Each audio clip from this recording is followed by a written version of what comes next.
నేనొక healthy recipe గురించయితే చెప్తాను. Steel cut oats dosa. నేను 2 అవర్స్ ముందే సోక్ చేసి పెట్టుకున్నాను ఈ ఓట్స్‌ని. ఎందుకంటే ఇవి కొంచెం హార్డ్ ఉంటాయి. ఎక్కువ ప్రాసెస్ చేయరు ఈ ఓట్స్‌ని.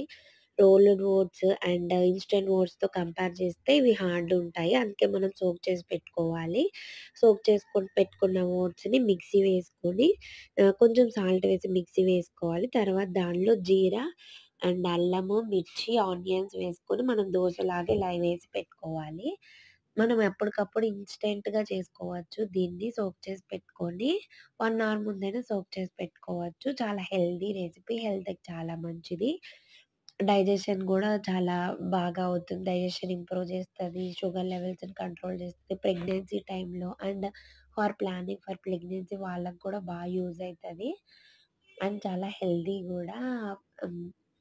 షుగర్ లెవెల్స్‌ని కంట్రోల్ చేస్తది. హార్ట్ హెల్త్‌ని ఇంప్రూవ్ చేస్తుంది. కొలెస్ట్రాల్‌ని కంట్రోల్ చేస్తది. రెసిపీ నచ్చినట్లయితే like, share, subscribe. Please support my channel. Thank you for watching.